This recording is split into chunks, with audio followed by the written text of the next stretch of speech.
Guys one piece chapter 1145 आ गया है and guess what, बहुत सारे रिव्यूज हुए हैं। सो कुर्सी की पेटी बांध लीजिए और चैनल को अभी तक सब्सक्राइब नहीं किया है तो अभी कर लीजिए क्योंकि मौसम बिगड़ने वाला है। सो बिना टाइम वेस्ट किए लेट्स स्टार्ट। सो आज का चैप्टर स्टार्ट होता है सेम कवर स्टोरी के साथ, जहां उल्टी पेज 1 को हक की हुई होती है और यामाटो यासुई की स्वॉर्ड लेकर खड़ी होती है, सेम लास्ट स्टोरी जैसा। उसके बाद चैप्टर शुरू होता है जहां जोरो और सांजी गोल्डबर्ग के साथ हंट पे जाते हैं ताकि लूफी एंड अदर्स के लिए खाना ला पाए।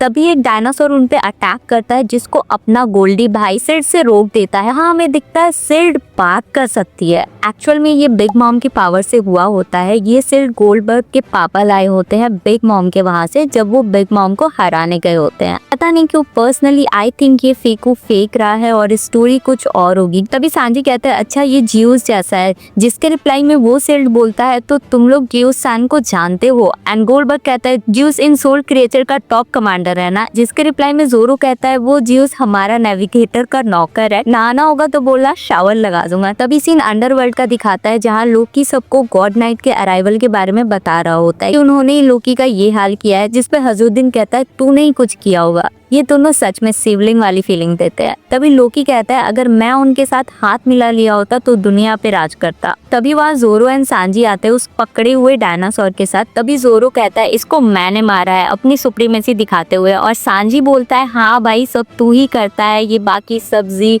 ब्रोकली ये तो तेरे ससुर ने दिया था दहेज में। उनका शुरू हो जाता है एज यूजुअल। फिर सांजी डायनासोर को कुक करता है। तभी लूफी उसके एक पीस को लेके भागता है। सांजी मना करता है ये तेरे लिए नहीं है। सरप्राइजिंगली लूफी वो लोकी को खिलाने ले जाता है और उसके मुंह में गरम गरम मीट डाल देता है, जिसपे लोकी चिल्लाता है मारो हमको जिंदा मत छोड़ो। उसके बाद लूफी कहता है ड्रामे मत कर, जल्दी खा तभी तो स्ट्रॉन्ग होगा। मुझे तो लगता है लूफी इसको स्ट्रॉन्ग करके फिर पीटना चाहता है। कुछ कह नहीं सकते, इसका कोई भरोसा नहीं है। पहले खिला खिला के मोटा ताजा करेगा फिर बढ़िया से बूटेगा।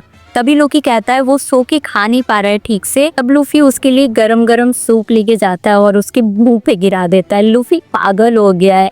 लोकी बेचारा, उसका रिएक्शन बहुत फनी था। वो चिल्ला रहा होता है भाई गरम है, भाप निकल रहा है, दूर रख, और सूप लोकी के ऊपर गिर जाता है। लोकी बोलता है इसको ले जाओ यहाँ से वरना आज मैं तो गया। तभी उनके बीच में एक कन्वर्सेशन शुरू होती है जिसमें लोकी पूछता है ना सच में सैंग से मिलना है, इतना इम्पोर्टेंट है वो? लूफी कहता है हाँ। लोकी अपने मुंह में मीट ठूसते हुए बोलता है मुझे पता है इस फीलिंग के बारे में, लाइक किसी यंग बच्चे का किसी पायलट को एडमायर करना। लूफी पूछता है तुमने भी किसी को एडमायर किया था? यहाँ आता है इस चैप्टर का सबसे शॉकिंग रिवील। लोकी जिसको एडमायर करता है वो और को ही नहीं, ब्रॉक्स द ज़ेपेक था। लोकी उसको अपने क्रू में लाने के लिए बोलता है, ज़ेडक मना कर देता है। वो एक्चुअल में किसी काम से गया होता है एल्पाफ। तभी लोकी उसको फाइट के लिए चैलेंज करता है एंड गेस व्हाट, ये बग्गी के जैसा कोई फ्रॉड नहीं है। सीधा चप्पू निकाल के लोकी के अंदर और लोकी जमीन पे।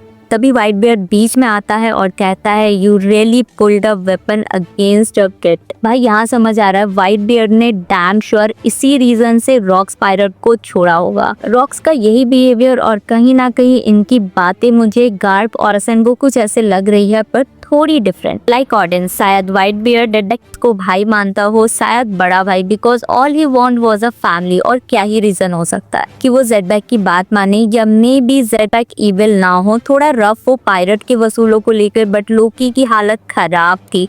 इस सीन में इतना समझ गई मैं, ज़ेडबैक डेफिनेटली स्ट्रॉन्ग है। नाउ चैप्टर में दूसरी तरफ अलग सीन हो रखा था। गबान एंड जाइंट पायरेट्स उन ड्रीम मॉन्स्टर से लड़ रहे होते हैं, जहां गबान कहता है एल्बाफ इज नॉट सेफ। ये कुछ वैसा ही सुनाई देता है जब डम्बलडोर कहता है हॉगवर्ड अब बच्चों के लिए सेफ नहीं है। तभी दिखता है सारे बच्चे फायर की तरफ जा रहे होते हैं एंड उस आग को एल्बाफ की फायर फाइटिंग टीम बुझा रही होती है, जो कि उनसे बुझ नहीं पाता है। उधर गबान पे लोकी जैसे दिखने वाले मॉन्स्टर अटैक करते हैं। बान अपना दोनों एक्स हाथ में सर्कुलर घुमाते हुए स्ट्रॉन्ग अटैक करता है एंड उस मॉन्स्टर को मार देता है। दूसरी तरफ कॉलिन पायरेट्स का एंट्री होता है कि फायर के पास पहुंचने वाले होते हैं और गन को समर्स उनके जलने का वेट कर रहे होते हैं। तभी जिनबे अपना स्ट्रॉन्ग वाटर अटैक से फायर को बुझा देता है एंड सब जिनबे की तारीफ कर रहे होते हैं। तभी कॉलिन, नामी, चॉपर और जिनबे के सामने गनको आती है एंड चैप्टर खत्म। नेक्स्ट चैप्टर में गॉड नाइट्स और स्ट्रॉ हैट्स का फाइट होगा एंड यहाँ आएगा मजा। जेड-बैक का चेहरा आज भी रिवील नहीं हुआ। डोंट नो कब गॉड वाली इंसिडेंट हमारे सामने आएगा। तो गाइस आज का रिव्यू यहीं खत्म हुआ। मिलते हैं नेक्स्ट एपिसोड में। Please do like the video, it will help me a lot.